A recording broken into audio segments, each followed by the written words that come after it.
Hi, welcome to the online platform of guidance. जैसा कि हम लोग जानते हैं कि क्लास 12th स्टार्ट किए थे हम लोग। क्लास 12th में जो पहला ब्रांच है हमारा इलेक्ट्रोमैग्नेटिज्म का, वो अपना था इलेक्ट्रोस्टैटिक्स। इलेक्ट्रोस्टैटिक्स में हम लोगों ने स्टार्ट किया था इलेक्ट्रिक चार्ज से। उसके बाद हम लोगों ने प्रॉपर्टीज़ डिस्कस किया, प्रॉपर्टीज़ ऑफ चार्ज। बहुत सारे प्रॉपर्टीज़ को डिस्कस करने के बाद उसमें हम लोगों ने कुछ क्वेश्चन किया। तो अब तक हमने इलेक्ट्रोस्टैटिक्स में 3 लेक्चर कवर कर चुका हूँ। उसके बाद हम लोग का अगला जो इसी में टॉपिक है वो है हमारा मेथड्स ऑफ चार्जिंग। अब चूंकि हम लोग देखेंगे कि किसी बॉडी पर निगेटिवली या पॉजिटिवली चार्ज जो अराइज होता है उसको कितने तरह से हम लोग डेवलप कर सकते हैं। तो मेथड्स ऑफ चार्जिंग में हमारे पास 3 मेथड्स हैं। There are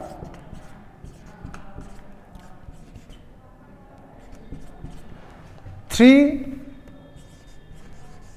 different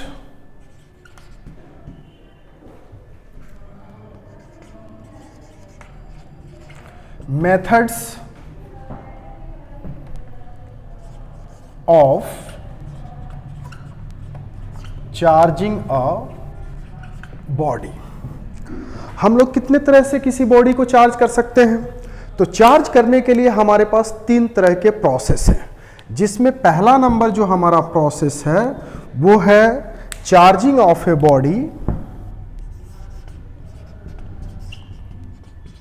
charging of a body by friction method. By friction method. दूसरा प्रोसेस है हमारे पास चार्जिंग का, वो है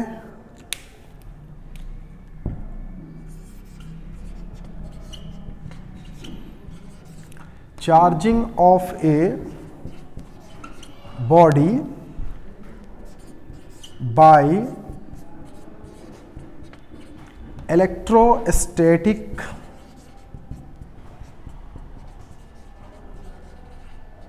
इंडक्शन। और तीसरा मेथड है हमारे पास, नोट करते जाइए आप लोग,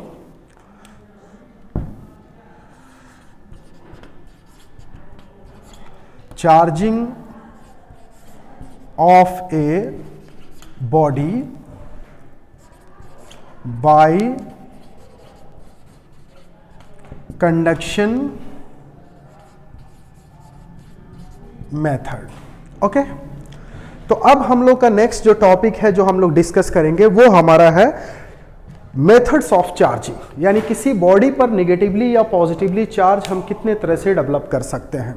तो हमारे पास बेसिकली 3 मेथड है बाबू। वो 3 मेथड कौन कौन है? बाय फ्रिक्शन मेथड, दूसरा कौन सा मेथड है? इलेक्ट्रोस्टैटिक इंडक्शन, और तीसरा है कंडक्शन मेथड। हम लोग इसको 1 बाय 1 करके सारे डिटेल में स्टडी करेंगे, फिर इसका अप्लाइड पार्ट देखेंगे और 1 बाय 1 सारे टॉपिक को हम लोग कवर करते जाएंगे। Okay, let's come to the point. सबसे पहले हम लोग किस मेथड पे चर्चा करेंगे बाबू? By friction method. मैं मिटाऊं इसे? Okay.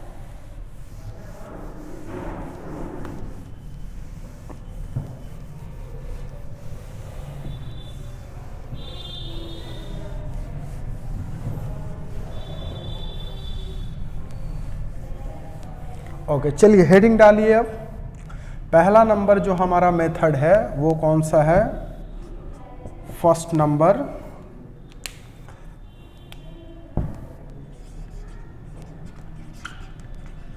Charging by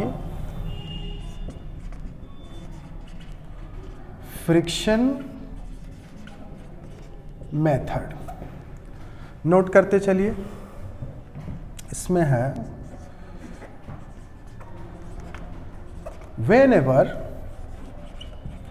two different bodies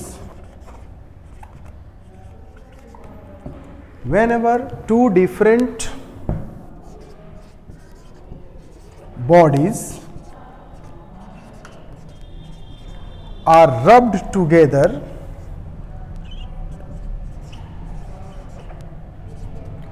together, then electrons are transferred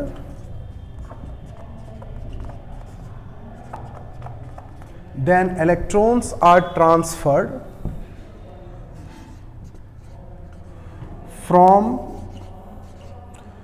low work function body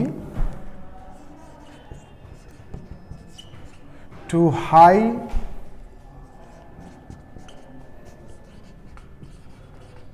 work function body.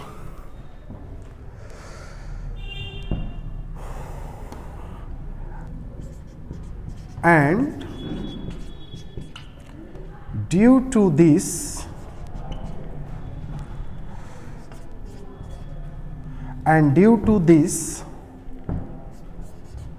both bodies are charged equally and oppositely. Okay, क्या मैं कह रहा हूं इसमें ध्यान से देखिएगा. पहला जो चार्जिंग का हमारा मेथड है वो है चार्जिंग बाय फ्रिक्शन मेथड. तो फ्रिक्शन मेथड से हम कैसे किसी बॉडी को चार्ज करते हैं इसको जानते हैं. ध्यान से देखिएगा. फ्रिक्शन मेथड में हम करते क्या हैं, जब भी दो डिफरेंट बॉडी को, मान लिया जाए ये एक हमारा बॉडी है, ये जो मैंने यहां पे हैंकी लिया है ये हमारा एक बॉडी है और दूसरा ये बॉडी है. जब दोनों को आपस में हम रब करते हैं तो रब करने के दौरान एक बॉडी से जिसका वर्क फंक्शन दूसरे के कंपैरिजन में लोअर होगा उससे इलेक्ट्रॉन का ट्रांसफर होता है. तो मान के चलिए कि अगर इस हैंकी का वर्क फंक्शन लो है in comparison to the work function of this pen, तो electron must be transferred from the hanky to this pen. क्यों? तो हम लोग ये वर्क फंक्शन आगे चल के डिटेल में डिस्कस करेंगे मॉडर्न फिजिक्स में कि क्या होता है वर्क फंक्शन. सिंपली मैं यहां पे छोटे मोटे में बता देता हूं. वर्क फंक्शन एक्चुअल में होता क्या है बाबू, कि जिस बॉडी से आसानी से इलेक्ट्रॉन लूज कर जाए, जिस बॉडी से आसानी से इलेक्ट्रॉन, तो जिसकी वर्क फंक्शन की वैल्यू कम होती है वो एनर्जी ही होता है बेसिकली, तो उससे इलेक्ट्रॉन आसानी से लूज कर जाता है. तो इनकेस पहला बॉडी हमारा ये हैंकी है और दूसरा बॉडी हमारा पेन है, जब दोनों डिफरेंट बॉडी है इनको रब करेंगे तो रब करने के दौरान जिस बॉडी का वर्क फंक्शन लोअर होगा दूसरे के कंपैरिजन में उससे इलेक्ट्रॉन का लॉस होगा. तो वो इलेक्ट्रॉन जाएगा कहां, वो इलेक्ट्रॉन डेफिनेटली दूसरा बॉडी गेन करेगा. तो जो गेन करेगा वो निगेटिवली चार्ज होगा और जो लूज करेगा वो पॉजिटिवली चार्ज होगा. तो इस तरह से दोनों बॉडी पर चार्ज आएगा. लेकिन कैसा चार्ज आएगा, तो एक पे निगेटिव चार्ज आएगा तो दूसरे पे कैसा आएगा, पॉजिटिव चार्ज. तो जिसने गेन किया है वो पॉजिटिवली चार्ज नहीं होगा, निगेटिवली चार्ज होगा, और जिसने लूज किया है वो पॉजिटिवली चार्ज होगा. दोनों पर चार्ज की मैग्नीट्यूड सेम होगी बट उनका नेचर अपोजिट होगा. ओके, तो इस मेथड से हम आसानी से, लेकिन इसमें सबसे मोस्ट इंपॉर्टेंट पॉइंट नोट करने वाला क्या है, हमने कहा है दो डिफरेंट बॉडी होना चाहिए. तो दो डिफरेंट बॉडी में आप दोनों, एक कंडक्टर ले सकते हैं दूसरा इंसुलेटर ले सकते हैं, लेकिन फ्रिक्शन मेथड तभी कामयाब है इसमें कम से कम एक बॉडी इंसुलेटिंग होना चाहिए. अगर एक इंसुलेटिंग नहीं है तो ये मेथड काम नहीं करेगा. अब इसमें मैं एक छोटा सा एग्जांपल करके दिखाता हूं. यहां पे देखिए, मान लीजिए ये आपका ग्लास रॉड है. कौन सा रॉड है बाबू, ग्लास रॉड, और ये आपका सिल्क क्लॉथ है. अब दोनों को जब हम रब करेंगे, इन दोनों को हम क्या कर रहे हैं, रबिंग कर रहे हैं. तो रबिंग के दौरान ग्लास रॉड जो है ये वाला बॉडी, इसका वर्क फंक्शन सिल्क क्लॉथ के कंपैरिजन में स्मॉलर होता है. तो डेफिनेटली ग्लास रॉड इलेक्ट्रॉन को क्या करेगा, लूज करेगा, और सिल्क क्लॉथ का वर्क फंक्शन इसके कंपैरिजन में ज्यादा होता है. तो सिल्क क्लॉथ आसानी से इलेक्ट्रॉन को क्या करेगा, गेन करेगा. तो रबिंग के बाद ये हमारा जो ग्लास रॉड है, ग्लास रॉड, इसने क्या किया है, मान के चलिए 4 इलेक्ट्रॉन को इसने लूज किया है. क्या किया है भाई, 4 इलेक्ट्रॉन को लूज किया है. और वो इलेक्ट्रॉन कौन गेन किया है, वो इलेक्ट्रॉन गेन किया है किसने, सिल्क क्लॉथ ने। ये हमारा कौन सा रॉड था? Glass rod. और ये क्या था हमारा? सिल्क क्लॉथ था। तो इसने इलेक्ट्रॉन को लूज किया। कितने इलेक्ट्रॉन को बाबू? 4। तो इस पे 4 पॉजिटिव, यानी डिफिशियंसी ऑफ इलेक्ट्रॉन होगा, और इसमें एक्सेस ऑफ इलेक्ट्रॉन होगा, मतलब ये निगेटिवली चार्ज होगा। तो इस तरह से हमने देखा क्या, ग्लास रॉड कैसा चार्ज आ जाएगा? Positively charge. और ये कैसा चार्ज आएगा? Negatively charge. तो फ्रिक्शन मेथड से दोनों बॉडी चार्ज हो गए इक्वल और अपोजिटली। एक ग्लास रॉड पॉजिटिवली चार्ज हो गया और सिल्क क्लॉथ निगेटिवली चार्ज हो गया। हम किसी भी पेयर ऑफ ऑब्जेक्ट से ये काम कर सकते हैं। जैसे बचपन में आप लोगों ने किया होगा, याद होगा आप लोग जब छोटे छोटे क्लास में थे तो वो पेन लेते थे और बाल में ऐसे ऐसे रगड़ते थे। रगड़ने के बाद देखते थे कि वो पेन चार्ज हो जाता था, और चार्ज होने की वजह से उसमें अगर स्मॉल बिट्स ऑफ पेपर को हम करें तो वो अट्रैक्ट कर जाता था। वो भी हम देखेंगे अट्रैक्शन क्यों होता है। डन। तो इसमें नोट करने वाली क्या बात है बाबू? ग्लास रॉड का वर्क फंक्शन उसके कंपैरिजन में स्मॉलर है। मैं इधर मिटाऊं? चलो,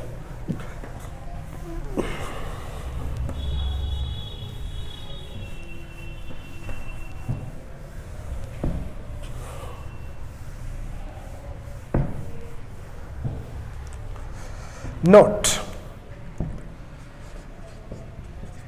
नोट क्या हम लोग देख रहे हैं? Work function of glass rod is smaller than work function of silk cloth. तो जिसका वर्क फंक्शन स्मॉलर होगा दूसरे बॉडी के कंपैरिजन में, वो इलेक्ट्रॉन को लूज करेगा and that will get positively charge, और जिसका वर्क फंक्शन ज्यादा होगा दूसरे बॉडी के कंपैरिजन में, वो इलेक्ट्रॉन को एक्सेप्ट करेगा and that will get negatively charge. Okay, ये एक्सपेरिमेंट हम किसी भी पेयर ऑफ ऑब्जेक्ट के लिए कर सकते हैं, लेकिन remember in this case one object must be insulating. Got my point? Okay, thank you. Note down, लिखो लिखो लिखो। बहुत मजेदार है ये सब चीजें, ठीक है। 12th धीरे धीरे हम लोग कवर करेंगे सारे टॉपिक्स को। अब दूसरा जो मेथड है हमारे पास चार्जिंग का, ये बहुत इंपॉर्टेंट मेथड है, और ये मेथड है 2 नंबर हमारा, charging of a body. Heading डालिए, दूसरा method charging of a body by electrostatic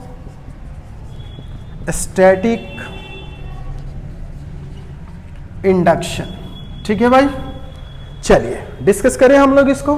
okay, ठीक है, मैं ऊपर भी मिटा देता हूं, ये हमारे यूज के लिए लिख लिए।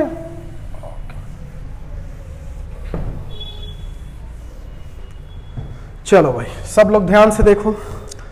चार्जिंग ऑफ ए बॉडी, कितने तरह से हम चार्ज कर सकते थे किसी बॉडी को? 3 तरह से। ठीक है भाई, कौन कौन मेथड था हमारा? बाय फ्रिक्शन मेथड था। दूसरा मेथड हमारा कौन सा था? इलेक्ट्रोस्टैटिक इंडक्शन मेथड है। और तीसरा मेथड हमारा कौन सा है? Conduction method.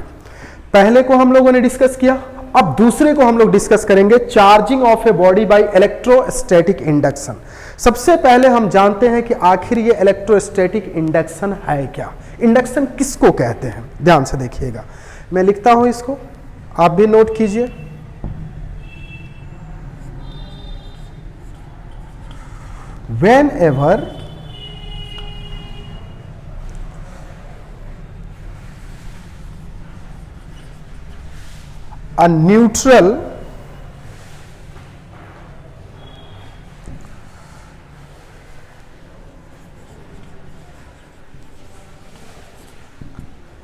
whenever a neutral conducting body is brought near a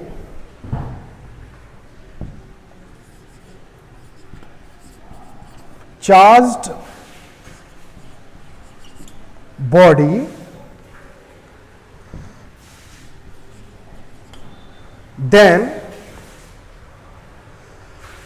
whenever a neutral conducting body is brought near a charged body, then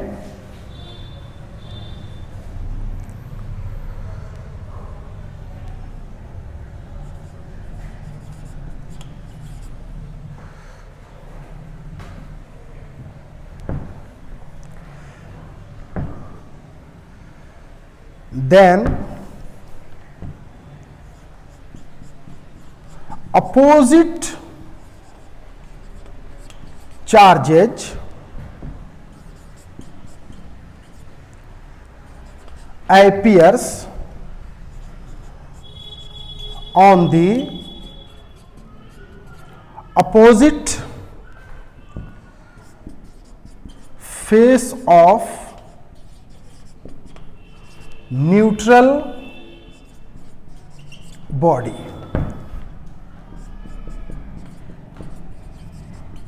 It is called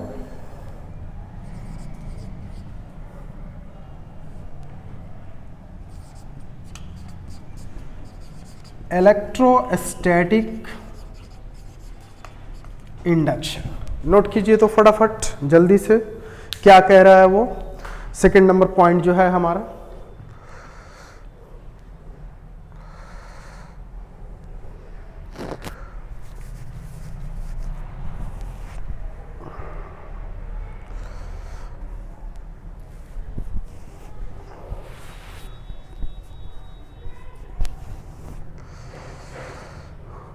ठीक है, जल्दी नोट कीजिए बाबू।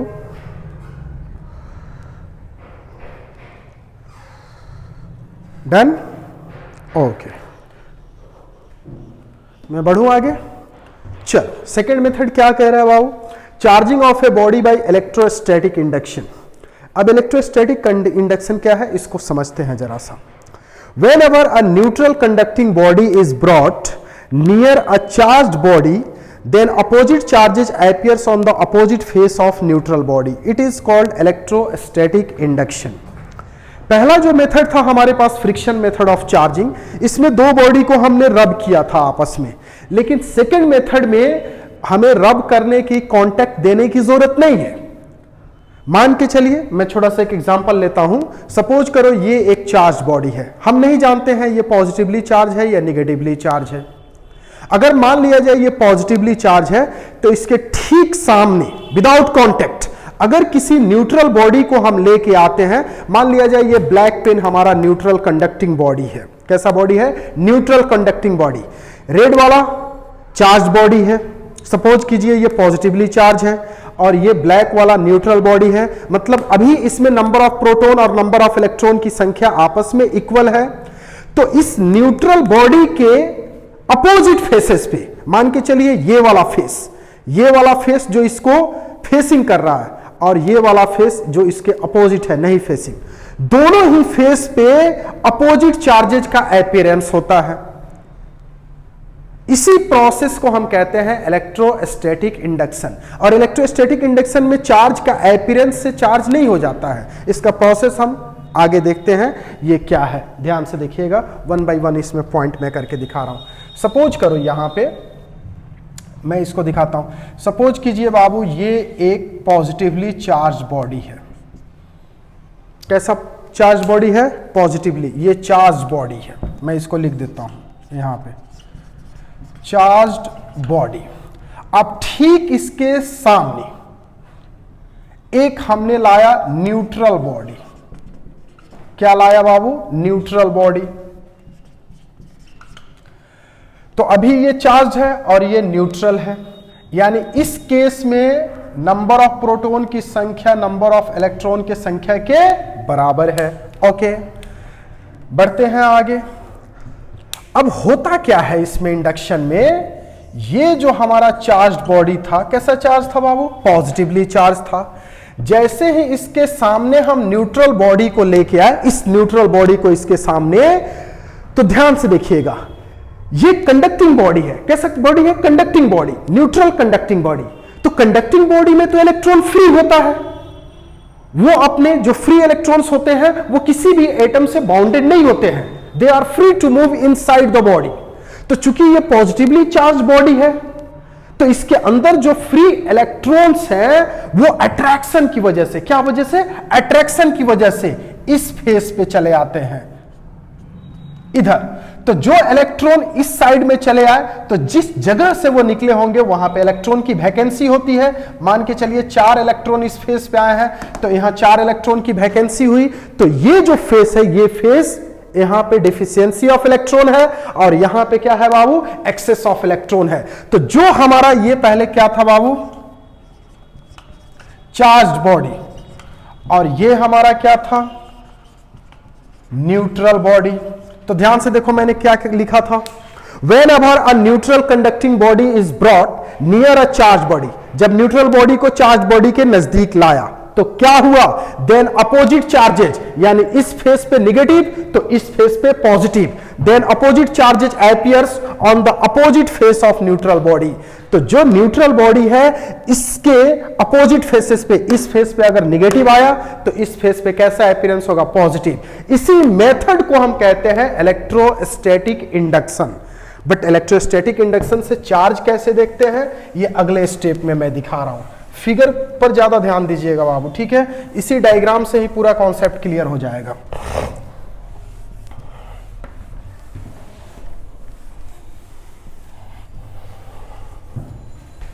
बढ़े आगे, ओके। अब इसमें मैं एरो बना देता हूं कि अभी ये आगे चल रहा है। तो ये हमारा जो चार्ज बॉडी था, देखते जाइएगा ये कैसा चार्ज बॉडी था, पॉजिटिवली चार्ज बॉडी। मैं लिख देता हूं चार्ज बॉडी,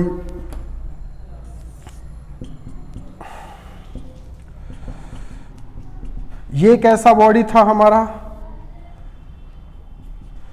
न्यूट्रल बॉडी, ठीक है बाबू। अब जरा गौर से देखो तो क्या ये निगेटिवली चार्ज है या पॉजिटिवली, नहीं। अब इसको मैं एक कंडक्टिंग वायर से अर्थ में कनेक्ट कर देता हूं। इस प्रोसेस को हम लोग कहते हैं अर्थिंग। क्या कहते हैं, अर्थिंग। अब जरा गौर से देखिए तो यहां पे इलेक्ट्रॉन की डिफिशियंसी है। जैसे ही एक कंडक्टिंग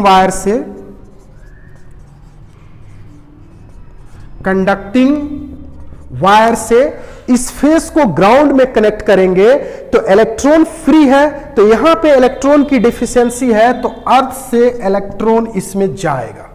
और इलेक्ट्रॉन चूंकि जाएगा तो इलेक्ट्रॉन जाने के बाद यहां पे मान के चलिए 4 इलेक्ट्रॉन आता है, निगेटिव चार्ज आता है, तो ये पूरा पार्ट क्या हो जाएगा, कैंसिल हो जाएगा। तो इसमें सिर्फ और सिर्फ जो बचेगा वो कौन सा चार्ज बचेगा हमारे पास, निगेटिव चार्ज बचेगा। तो ये पॉजिटिव, ये पॉजिटिव।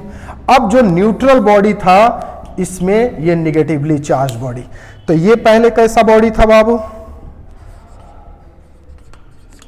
ये चार्ज बॉडी था, और ये हमारा कौन सा बॉडी था, न्यूट्रल बॉडी था, ठीक है। अब ये न्यूट्रल जो बॉडी था, अब ये न्यूट्रल नहीं रहेगा, ये कैसा हो गया, निगेटिवली चार्ज्ड बॉडी। ध्यान से मैं ऊपर से फिर इसको क्लियर करता हूं, आप देखते जाइएगा। इलेक्ट्रोस्टैटिक इंडक्शन में क्या होता है समझिएगा यहां ध्यान से बाबू। जब भी किसी चार्ज बॉडी के नजदीक में अगर किसी न्यूट्रल बॉडी को लेके आया जाए तो इस न्यूट्रल बॉडी पे अपोजिट चार्जेज का अपीयरेंस होता है। यहां मैंने 4 इलेक्ट्रॉन दिखाया है, ये कोई जरूरी नहीं है कि 4 ही इलेक्ट्रॉन का अपीयरेंस हो, ये कुछ भी हो सकता है, 3 हो सकता है, 2 हो सकता है, कोई जरूरी नहीं है, इसके अनुसार वो नहीं चलता है, ठीक है। तो चार्ज बॉडी के जब नजदीक में मैंने न्यूट्रल बॉडी को लेके आया तो न्यूट्रल बॉडी के अंदर क्या हुआ, अपोजिट चार्जेज का अपोजिट फेसेस पे अपीयरेंस हुआ। अब उसको मैंने अर्थ के साथ कनेक्ट कर दिया। अर्थ के साथ जब कनेक्ट किया तो यहां पे जो इलेक्ट्रॉन की डिफिशियंसी थी, अर्थ से इलेक्ट्रॉन गया और इसको कैंसिल आउट किया, तो अब ये हमारा निगेटिवली चार्ज बॉडी बन गया। कोई दिक्कत किसी को भी समझने में कोई? तो जरा सोच के देखो तो जब न्यूट्रल बॉडी के नजदीक में हमने पॉजिटिवली चार्ज बॉडी लाया था तो न्यूट्रल बॉडी पे कैसा चार्ज अपीयरेंस हुआ, निगेटिवली चार्ज। तो इस तरह से हम किसी एक बॉडी को जो ओरिजिनली हमारा न्यूट्रल था अब वो निगेटिवली चार्ज है, इसी प्रोसेस को हम कहते हैं इंडक्शन। इंडक्शन में कोई फिजिकल कांटेक्ट नहीं होता है दो बॉडी का, यानी चार्ज और न्यूट्रल का कोई कांटेक्ट नहीं होता है, फिर भी ये चार्ज हो जाता है। अब सोच के देख, अगर मान लो न्यूट्रल बॉडी को हमको पॉजिटिवली चार्ज करना होता तो कैसा चार्ज बॉडी लाना होता? यस, सही है, निगेटिवली चार्ज लाना होता। इसको भी मैं करके दिखा देता हूं यहां पे फिगर में। इसको बना लीजिए आप लोग फिगर, ठीक है, मैं मिटाऊं ऊपर से।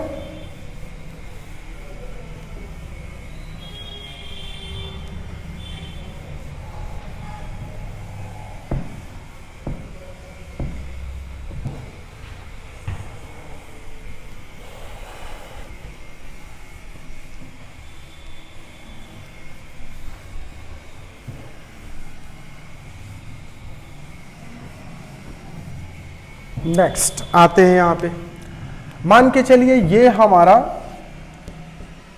निगेटिवली चार्ज बॉडी है। कैसा चार्ज बॉडी है? निगेटिवली, ध्यान से। और इस पे निगेटिव चार्ज की नेट निगेटिवली चार्ज बॉडी है। और ये है हमारा कैसा बॉडी बाबू? Neutral body. सोच के बताओ तो न्यूट्रल बॉडी पे क्या होगा? यानी अभी इसमें नंबर ऑफ प्रोटॉन की संख्या किसके बराबर है? नंबर ऑफ इलेक्ट्रॉन के बराबर। ठीक है भाई, ये निगेटिवली चार्ज बॉडी है। अब इसके फेस पे ध्यान से देखिएगा, यहां निगेटिवली चार्ज है तो रिपल्सन की वजह से इलेक्ट्रॉन दूसरे फेस पे जाएगा और पॉजिटिव चार्ज यहां आएगा। अब सोच के देखिए, यहां पे ये टोटल इसमें 6 इलेक्ट्रॉन हमने दिखाया था, लेकिन यहां नहीं दिखा रहा है। इसका मतलब हुआ कि इंडक्शन में कोई जरूरी नहीं है कि जितना amount of charge main body पे था वो दूसरे न्यूट्रल बॉडी पे भी उतना आएगा। नहीं, ऐसा नहीं हो सकता है। ये कैसा बॉडी था बाबू? Charge body. बहुत अच्छे, अभी ये न्यूट्रल था। अब यहां से हम लोग कनेक्ट कर देते हैं वायर अर्थ से। तो अब ये जो फ्री इलेक्ट्रॉन है ग्राउंड से बॉडी में जाएगा या यहां से ग्राउंड में जाएगा? यहां से ग्राउंड में जाएगा। तो फाइनली हमारे पास जो रिजल्ट बचेगा वो ऐसा होगा। और ये हमारा बॉडी है। तो अब जरा गौर से देखिए, तो ये चार्ज बॉडी था। कैसा चार्ज बॉडी था? निगेटिवली। और ये कैसा हो गया?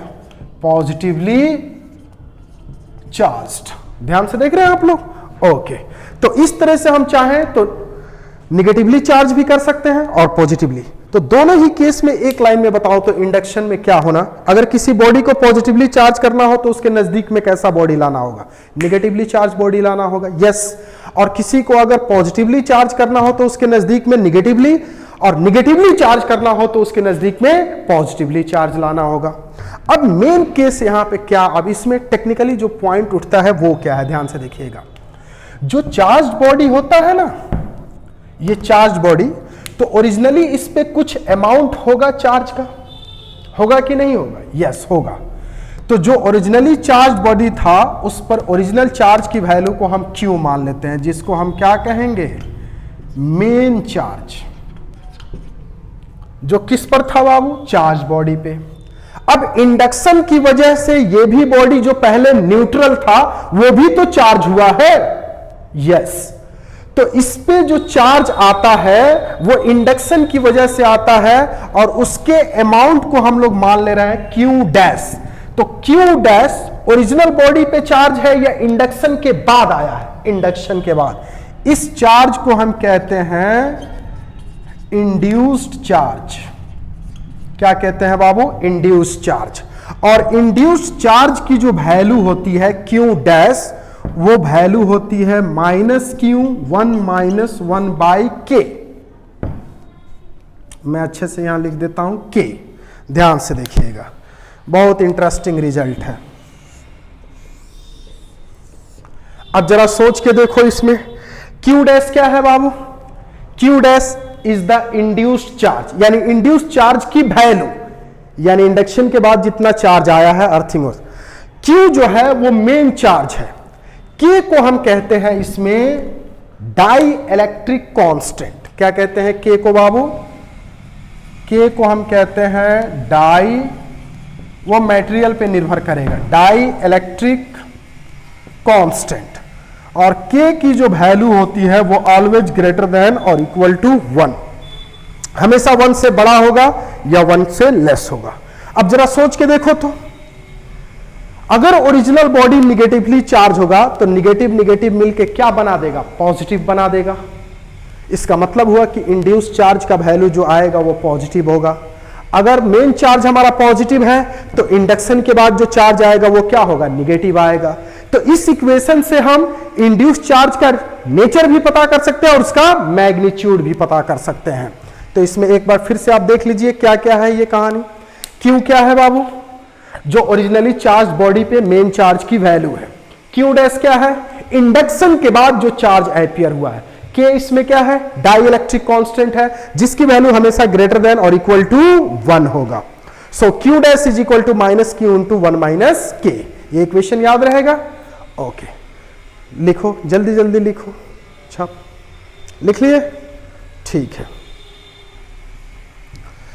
इसको हम लोग लिखेंगे, ये क्या देता है आपको, मैग्नीट्यूड ऑफ इंड्यूस चार्ज। इधर मिटा, ओके।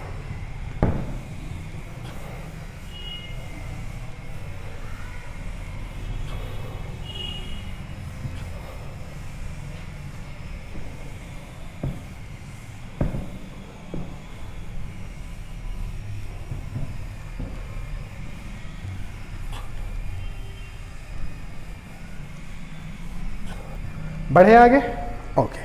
चलिए, इलेक्ट्रोस्टैटिक इंडक्शन में इसी अभी सेकंड मेथड में कुछ पटर चलेगा। पटर पता है ना, बताया था मैंने, पीटीआर, पॉइंट्स टू रिमेंबर। अब एक एक करके इसको देखेंगे पटर में क्या है। पहला point,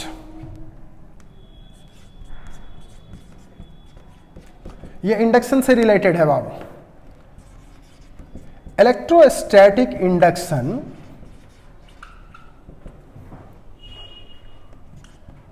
is possible in all types of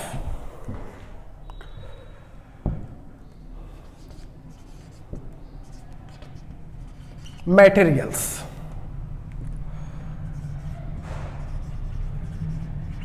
Conductors,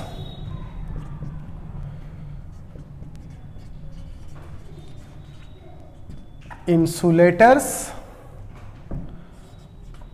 and semiconductors. But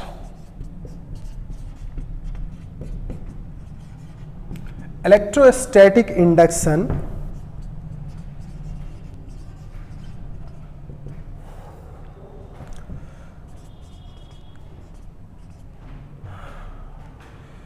can be possible only with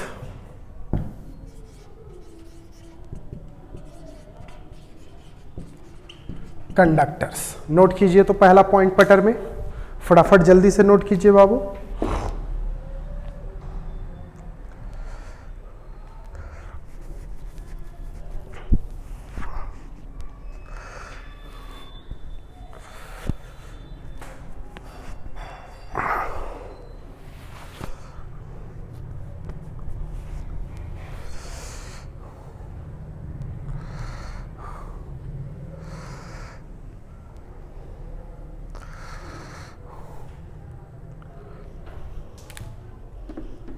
बढ़े आगे, ओके। मैं क्या कह रहा हूं, पटर में पहला पॉइंट जो है, देखो ध्यान से, जो सेकंड मेथड ऑफ चार्जिंग है हमारा इलेक्ट्रोस्टैटिक इंडक्शन, वो हर तरह के मटेरियल के साथ पॉसिबल है, हर तरह के मटेरियल के साथ कैरी आउट किया जा सकता है। तो हमारे पास बेसिकली करंट, इलेक्ट्रिसिटी और इलेक्ट्रॉन के रिलेटेड हमारे पास तीन ही तरह के मटेरियल हैं। एक तो कंडक्टर है, दूसरा इंसुलेटर है और तीसरा सेमीकंडक्टर है। तो इन तीनों मटेरियल के साथ इलेक्ट्रोस्टैटिक इंडक्शन पॉसिबल है, लेकिन हम इलेक्ट्रोस्टैटिक इंडक्शन जो मेथड है वो प्रैक्टिकली कंडक्टर के साथ ही करते हैं। Got my point? तो प्रैक्टिकली हम किसके साथ पॉसिबल बनाते हैं? ये हो सकता है इलेक्ट्रोस्टैटिक इंडक्शन इंसुलेटर के साथ भी हो सकता है, कंडक्टर के साथ और सेमी कंडक्टर के साथ भी, बट प्रैक्टिकल लाइफ में हम किसके साथ कैरी आउट करते हैं? कंडक्टर के साथ। ये पहला पॉइंट आपको पटर करना है। दूसरे बी पॉइंट में मैं चलता हूं, ये बी पॉइंट आपको समझना है। शॉर्ट में मैं लिखूंगा ESI, समझ जाएंगे, electrostatic induction. ESI is not possible with particles. अब ये क्या कह रहा है, इसको थोड़ा समझते हैं हम लोग। हमने कहा था इलेक्ट्रोस्टैटिक इंडक्शन में करने के लिए वो क्या था पॉइंट, कि किसी चार्ज्ड बॉडी के नजदीक में अगर किसी न्यूट्रल कंडक्टिंग बॉडी को लाया जाए तो न्यूट्रल कंडक्टिंग बॉडी पे इक्वल और अपोजिट चार्ज का अपीयरेंस होता है अपोजिट फेसेस पे। यही है इंडक्शन। तो मान के चलिए एक प्रोटॉन हमारा चार्ज पार्टिकल है कि नहीं है, है।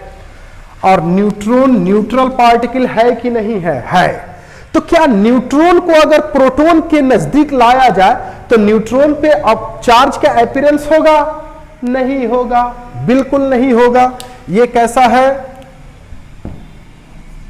ये चार्ज्ड पार्टिकल है, बॉडी नहीं है, चार्ज्ड पार्टिकल है। और ये क्या है, न्यूट्रल है। तो क्या हम कहना चाह रहे हैं, क्या न्यूट्रॉन चार्ज हो जाएगा इंडक्शन से? नहीं, इंडक्शन इसमें पॉसिबल नहीं है, ESI। तो इसीलिए मैंने कहा है कि पार्टिकल के साथ, जो हमारा प्रोटॉन एक चार्ज पार्टिकल है, न्यूट्रॉन एक न्यूट्रल पार्टिकल है, तो हम चाहें कि इस पार्टिकल के साथ अगर इलेक्ट्रोस्टैटिक इंडक्शन कैरी आउट कर ले तो यह पॉसिबल नहीं है। इंडक्शन केवल और केवल पॉसिबल है चार्ज बॉडी के साथ, यानी जिसमें कलेक्शन ऑफ पार्टिकल्स होगा। Got my point? Yes.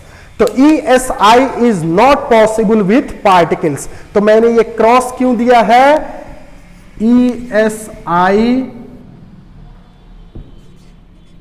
Will not be possible. ये छोटा छोटा पॉइंट आपको बहुत कॉम्पिटिटिव पॉइंट में काम देगा। ओके, नोट करते जाइए फटाफट बाबू। ऊपर वाला मिटाए, yes.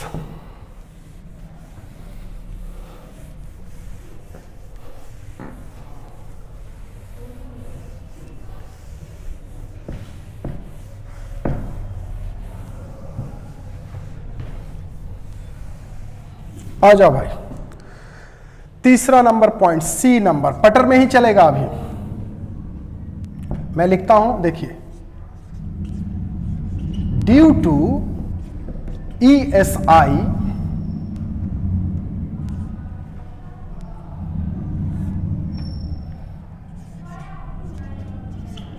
charged body and a neutral body, due to ESI charged body and a neutral body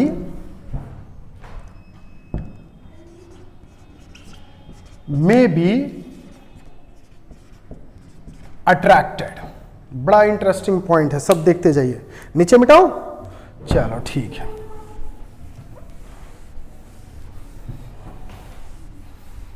ये किसके रिगार्डिंग हम लोग चल रहे हैं, इलेक्ट्रोस्टैटिक इंडक्शन। तीसरा जो पॉइंट मैंने लिखा है, due to electrostatic induction a charge body and a neutral body may be attracted.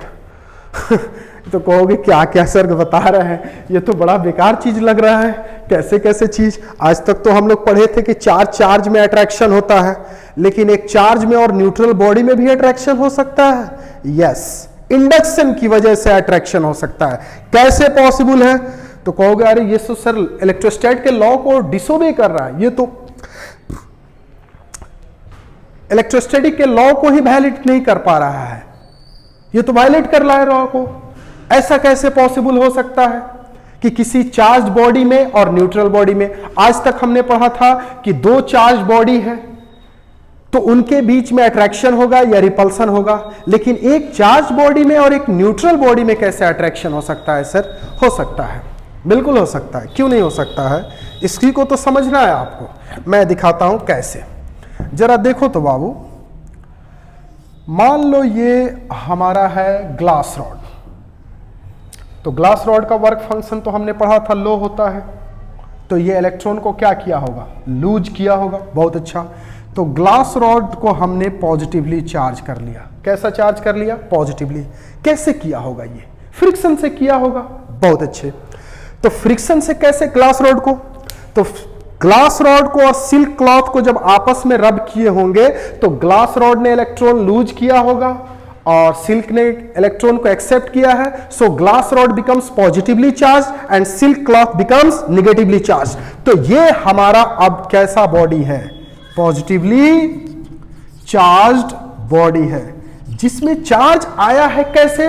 भाई रबिंग से आया है, बट चार्ज तो हुआ है। यस, चार्ज हो गया है। अब इसके ठीक सामने हम लेके आते हैं इसके पास में एक न्यूट्रल बॉडी। क्या लेके आते हैं? Neutral body. ध्यान से समझिएगा सब लोग, pay attention here. Charge body है ग्लास रॉड, पॉजिटिवली चार्ज है। इसके ठीक सामने हमने क्या लेके आया? Neutral body.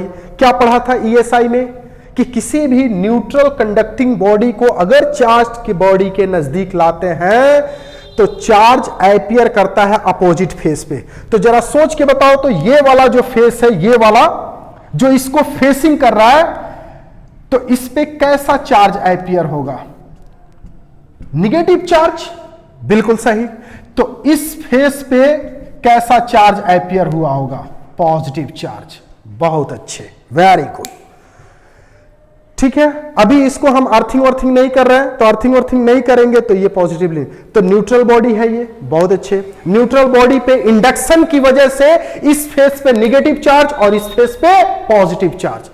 अब जरा सोच के देखो तो बाबू, इस फेस पे है नेगेटिव चार्ज और ये बॉडी पूरा कैसा चार्ज है? Positively charge. तो इनके बीच में अट्रैक्शन होगा या रिपल्सन होगा? अट्रैक्शन होगा। इसको मैं कहता हूं Fa। और ये वाला जो फेस है जो पॉजिटिवली चार्ज है और ये बॉडी पॉजिटिवली चार्ज है, इनके बीच में क्या होगा? रिपल्सन। इसको मैं कहता हूं Fr। तो इसमें मैं नाम लिख देता हूं, क्या है? Fa क्या है बाबू? Force of attraction. और Fr क्या है? Force of repulsion. Very good. अगर आप कूलम लॉ याद होगा तो कूलम्स लॉ क्या कहता था? 10th में आपने पढ़ा होगा, फोर्स इज इक्वल टू के Q1 Q2 divided by are square. तो ये अगर क्वांटिटी सेम है तो R पर F इनवर्सली प्रोपोर्शनल होगा। Got my point? तो R पे अगर इनवर्सली प्रोपोर्शनल है तो R अगर कम होगा तो F क्या होगा? ज्यादा होगा। तो यहां पे गौर से देखो तो इस केस में ये जो हमारा न्यूट्रल बॉडी था, इस न्यूट्रल बॉडी और इस चार्ज बॉडी में, तो चार्ज बॉडी इस फेस के साथ रिपेल कर रहा है, लेकिन यही चार्ज बॉडी इसके साथ क्या कर रहा है? अट्रैक्ट कर रहा है। तो दोनों में रिपल्सन फोर्स में और अट्रैक्शन फोर्स में कौन ज्यादा होगा? अट्रैक्शन वाला फोर्स ज्यादा होगा। क्यों ज्यादा होगा? क्योंकि यहां पे डिस्टेंस फैक्टर काम कर रहा होगा, क्योंकि इनके बीच का डिस्टेंस इसके कंपैरिजन में कम है, तो ये वाला फोर्स ज्यादा होगा। यानी दोनों के बीच में नेट फोर्स जो होगा वो कैसा होगा? अट्रैक्टिव होगा या रिपल्सिव होगा? नेट फोर्स विल बी कैसा? अट्रैक्टिव। क्यों? बिकॉज क्या यहां कौन सा फैक्टर काम कर रहा होगा? डिस्टेंस फैक्टर काम कर रहा होगा। Because distance factor. मेरी बात समझ में आ रही है? नहीं समझ में आ रही है तो फिर से मैं रिपीट कर देता हूं, ध्यान से देखिएगा बाबू। ये पॉजिटिवली चार्ज बॉडी है। बहुत अच्छा। इलेक्ट्रोस्टैटिक इंडक्शन की वजह से इस फेस पे कैसा चार्ज अपीयर हुआ है? Positive charge. बिल्कुल सही। और इस फेस पे कैसा चार्ज? Negative charge. तो इस और इसके बीच में रिपल्सन, इसके बीच में अट्रैक्शन। तो ये अट्रैक्टिव फोर्स रिपल्सिव फोर्स से ज्यादा होगा, इसलिए न्यूट्रल और चार्ज बॉडी के बीच में जो नेट फोर्स होगा वो अट्रैक्टिव होगा, ना कि रिपल्सिव होगा। क्यों अट्रैक्टिव होगा? क्योंकि ये डिस्टेंस इसके कंपैरिजन में कम है, तो ये F से ज्यादा होगा। यानी force of attraction must be greater than force of repulsion. तो क्या एक चार्ज बॉडी और न्यूट्रल बॉडी आपस में अट्रैक्ट नहीं हो सकते हैं? यस, इलेक्ट्रोस्टैटिक इंडक्शन की वजह से आपस में अट्रैक्ट हो सकते हैं, इसीलिए मैंने पॉइंट लिखा है। ओके, अब मैं इसी चीज को दिखाता हूं छोटा सा अगले पॉइंट में। देखिएगा, प्रोटॉन कैसा पार्टिकल है ना, कैसा पार्टिकल है बाबू, चार्ज पार्टिकल है, ठीक है। और न्यूट्रॉन कैसा है, न्यूट्रल है। तब तो कहिएगा इस लॉ के आधार पे इनके बीच में भी अट्रैक्शन होना चाहिए, नहीं होना चाहिए। क्यों नहीं होना चाहिए, क्योंकि मैंने कहा था ESI is not possible with particles, तो इनके बीच में electrostatic force attraction is zero. तो प्रोटॉन और न्यूट्रॉन के बीच में इलेक्ट्रोस्टैटिक फोर्स इज क्या हो जाएगा, जीरो। क्यों जीरो होगा, बिकॉज ये क्या है, दे आर पार्टिकल्स, और पार्टिकल्स में ESI पॉसिबल नहीं है। नोट कीजिए, फटाफट नोट करो, नोट करो, जल्दी जल्दी लिखो तो बाबू।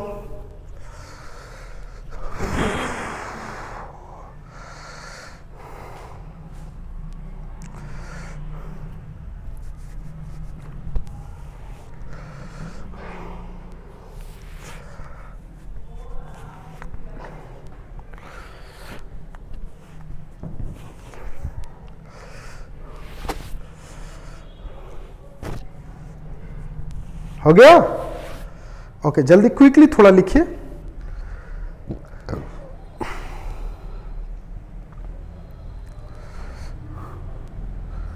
ओके, इसमें भी कोई भी डाउट अगर रह जाए तो फिर आप कमेंट सेक्शन में आप पूछ सकते हैं। अब साउंड नहीं आ रहा है, वीडियो अच्छा नहीं आ रहा है, ये सब कमेंट में नहीं, कॉन्सेप्ट समझ में आ रहा है कि नहीं आ रहा है, ये आपको क्लियर होना चाहिए, ठीक है। अब मैं मिटाऊं इसको, चलो ठीक है।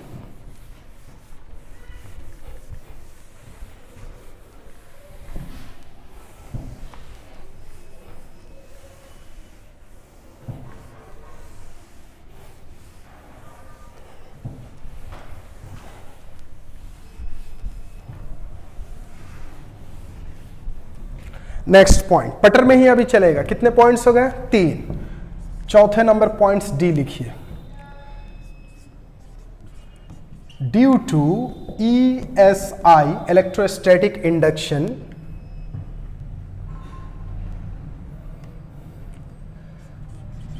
To neutral bodies may be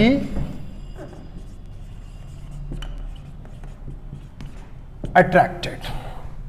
ये भी बड़ा इंटरेस्टिंग कॉन्सेप्ट है भाई। क्या मैं कह रहा हूं, due to ESI two neutral bodies may be attracted. ये तो एकदम से मैं लॉ को ही पलट दे रहा हूं। ये तो बड़ा अटपटा लग रहा होगा कि सर ये क्या क्या पढ़ा रहे हैं, ये सब तो हम लोग सुने ही नहीं आज तक। तो बहुत कुछ आप लोग नहीं सुने हैं और बहुत कुछ नहीं देखे होंगे। आप लोग लगातार बने रहिए, ठीक है। और ज़्यादा डिटेल में जानना हो तो गाइडेंस में चले आइए, ठीक है। यहाँ रेगुलर क्लासेस चलता है ऑफलाइन में भी, ठीक है। और ज़्यादा इसमें ये चीज़ चलता है। तो ज़्यादा से ज़्यादा इस इंटरेक्ट होने के लिए, अच्छे डेप्थ तक नॉलेज लेने के लिए, यानी कंपटीशन को फाइट करने के लिए आपको प्लेटफॉर्म तक तो आना ही होगा। इसमें मैं क्या बताना चाह रहा हूं, क्या कह रहा है, due to ESI two neutral bodies may be attracted. Electrostatic induction की वजह से पहले केस में मैंने दिखाया कि एक चार्ज बॉडी और न्यूट्रल बॉडी के बीच में अट्रैक्शन हो सकता है। अब मैं बिल्कुल दिखा रहा हूं कि इसी ESI यानी इलेक्ट्रोस्टैटिक इंडक्शन की वजह से दो न्यूट्रल बॉडी में भी अट्रैक्शन हो सकता है। कहोगे आज तक तो हम लोगों ने पढ़ा था कि तो चार्ज बॉडी में अट्रैक्शन होता है, ये न्यूट्रल बॉडी में भी अट्रैक्शन हो सकता है। यस, न्यूट्रल बॉडी में भी अट्रैक्शन हो सकता है। किसकी वजह से, इलेक्ट्रोस्टैटिक इंडक्शन की वजह से। देखो कैसे, ये हमारा ग्लास रॉड है। ये तो आप समझ गए होंगे कि ग्लास रॉड पॉजिटिवली चार्ज होगा। कैसे किया होगा मैंने इसको, तो फ्रिक्शन से किया होगा। चलो भाई, चार्ज तो हो गया है ना, ठीक है।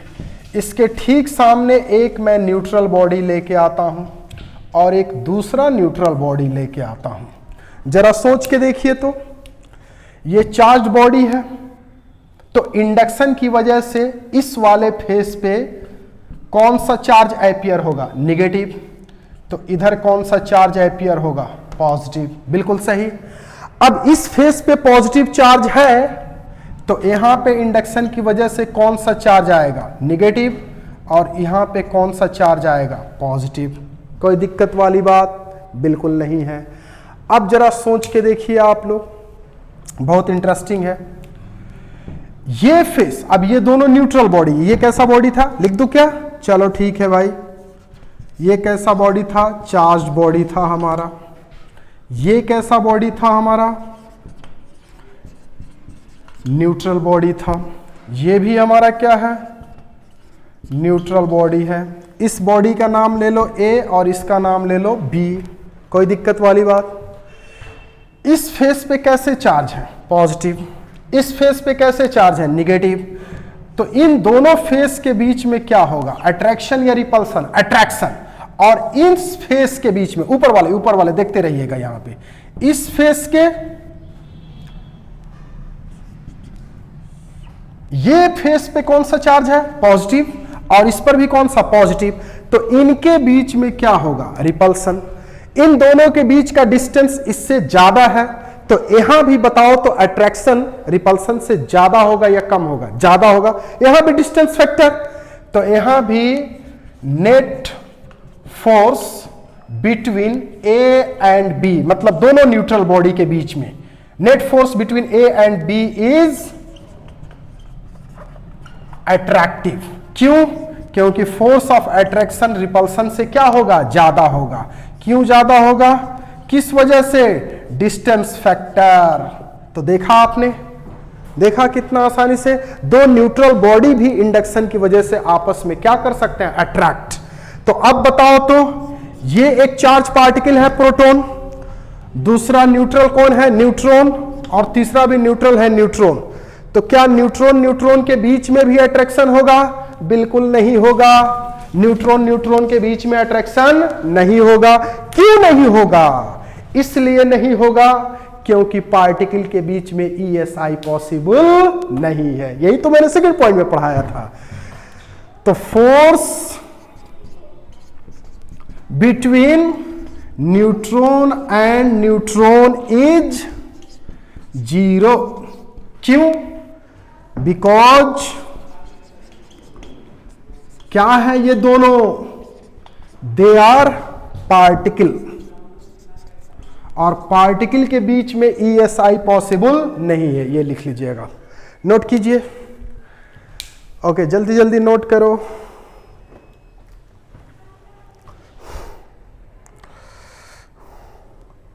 क्विकली, थोड़ा जल्दी जल्दी नोट कीजिए।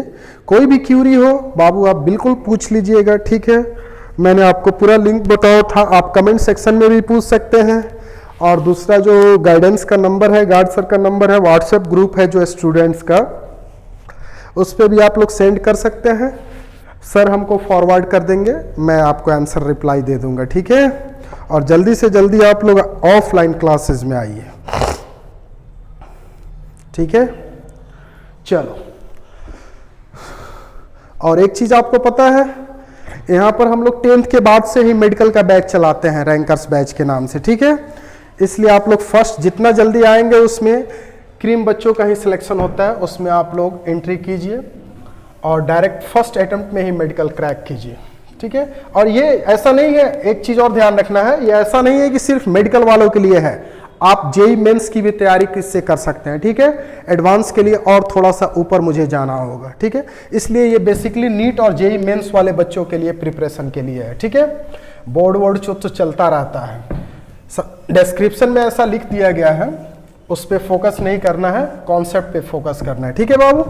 मैं बढ़ूं आगे, ओके, ठीक है। नेक्स्ट और लास्ट पॉइंट, 5वां नंबर होगा ना, कितने हुए, 4 points, A B C D E वाला पॉइंट।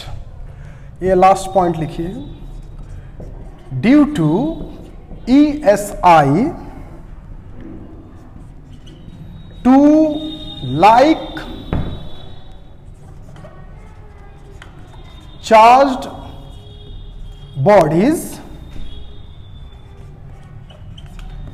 may be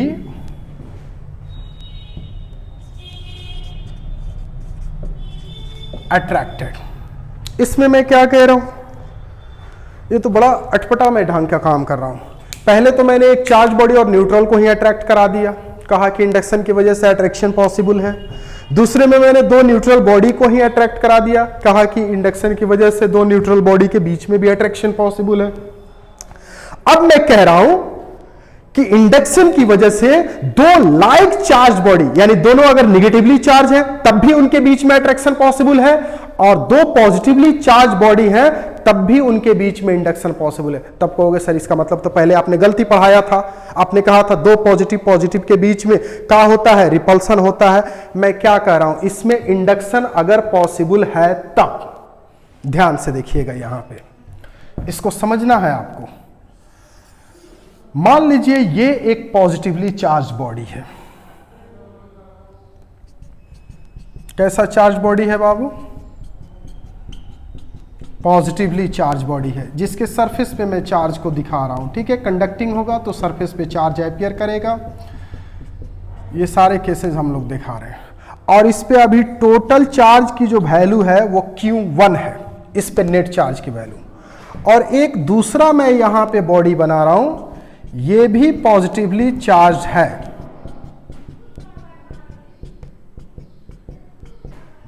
अगर दोनों में देखिए, और इस पे चार्ज की जो वैल्यू है वो कितनी है, Q2। अगर गौर से आप देखेंगे तो क्या दोनों बॉडी पे चार्ज का मैग्नीट्यूड सेम है? नहीं, Q1 का मैग्नीट्यूड Q2 से बहुत ज्यादा है, बहुत ज्यादा है। यानी Q1 इज लार्जर देन किससे? Q2 से। कोई दिक्कत नहीं।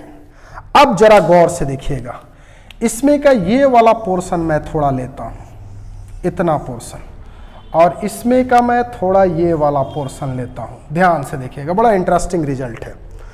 सोच के देखो तो, ये भी कंडक्टिंग बॉडी है, ये भी कंडक्टिंग बॉडी है। तो इस पहले वाले बॉडी ए पर इस फेस पे कैसे चार्ज है? पॉजिटिवली चार्ज है।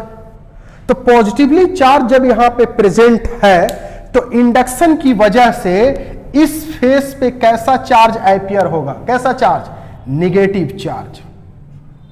ठीक है बाबू, निगेटिव चार्ज अपीयर होगा। चूंकि यहां पे चार्ज की डेंसिटी बहुत ज्यादा है तो निगेटिव चार्ज और ज्यादा यहां पे प्रेजेंट होंगे। तो जरा सोच के देख, जितना यहां पे पॉजिटिव होंगे उतने निगेटिव, तो इसको कैंसिल कर लेंगे। तो जब ये कैंसिल करेंगे तो कुछ तो निगेटिव चार्ज यहां बचेंगे। अब जरा सोच के देखिए, ये बॉडी कैसा चार्ज था? पॉजिटिवली। तो इंडक्शन की वजह से यहां भी निगेटिवली चार्ज आएगा, लेकिन जितना निगेटिव चार्ज इस सरफेस पे अपीयर होगा उतना यहां पे नहीं होगा, क्योंकि यहां पे पॉजिटिव की डेंसिटी ज्यादा है और इस पे निगेटिव की डेंसिटी ज्यादा आएगी। तो ये वाला जो फेस है, ये वाला कंप्लीटली, जरा देखिए तो, इस पर भी आप सोचोगे कि सर ये बॉडी भी तो पॉजिटिवली चार्ज है, तो जब ये पॉजिटिवली चार्ज है तो इंडक्शन की वजह से यहां भी तो इलेक्ट्रॉन आएगा। हाँ आएगा बाबू, लेकिन क्या ये जितने इलेक्ट्रॉन आएंगे क्या सभी पॉजिटिव चार्ज को कैंसिल करेंगे? नहीं, क्योंकि यहां पॉजिटिव चार्ज की डेंसिटी ज्यादा है। तो इस फेस पे नेट जो चार्ज होगा वो क्या होगा? पॉजिटिव। फिर वही सवाल, इंडक्शन की वजह से इस पर भी तो निगेटिव चार्ज आएगा, लेकिन इसकी डेंसिटी ज्यादा है तो ज्यादा से ज्यादा इलेक्ट्रॉन अट्रैक्ट होंगे, लेकिन यहां पे पॉजिटिव चार्ज तो है तो निगेटिव कुछ पॉजिटिव को कैंसिल करेगा, लेकिन इसकी नेट डेंसिटी जो होगी वो कैसी होगी? निगेटिव। तो ये वाला फेस, दोनों अगर चार्ज है तो ये वाला फेस पॉजिटिवली चार्ज का काम करेगा और ये वाला फेस निगेटिव चार्ज का। इन दोनों के बीच में क्या होगा? Force of attraction. और बाकी जो ये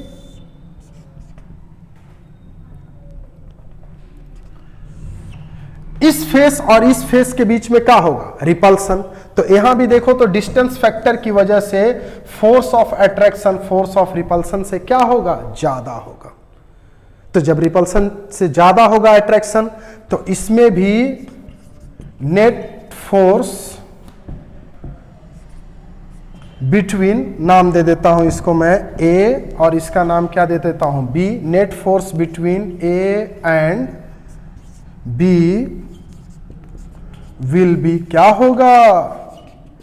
attractive. Got my point? Very good, got my point. अब यही केस अगर मैं दो प्रोटॉन प्रोटॉन के साथ दे दूं, मान लीजिए ये एक प्रोटॉन चार्ज पार्टिकल है और दूसरा ये है, ये भी चार्ज पार्टिकल है, दोनों लाइक चार्जेज हैं या अनलाइक चार्जेज हैं? लाइक चार्जेज हैं। तो क्या इनके बीच में भी अट्रैक्शन होगा? नहीं, इनके बीच में हमेशा और हमेशा ऑलवेज क्या होगा? रिपल्सन होगा, ऑलवेज रिपल्सन। क्यों ऐसा मैं कह रहा हूं? क्योंकि हमने कहा था अट्रैक्शन तभी पॉसिबल है जब इलेक्ट्रोस्टैटिक इंडक्शन हो रहा होगा, लेकिन ये तो दोनों पार्टिकल हैं और पार्टिकल के लिए इलेक्ट्रोस्टैटिक इंडक्शन पॉसिबल नहीं है। Got my point? ओके, ठीक है, नोट कीजिए। चलिए ठीक है, आज के लिए इतना ही लेक्चर है। फिर नेक्स्ट लेक्चर में मैं मिलूंगा तीसरे मेथड के साथ जो हमारा कंडक्शन है, और उसके बाद तुरंत हम लोग अप्लाइड पार्ट करेंगे और उसमें कुछ क्वेश्चन वगैरह भी करेंगे हम लोग, ठीक है, और इसको खत्म करेंगे आगे चल के, ठीक है। Okay, bye. नोट कर लीजिए इसको आसानी से।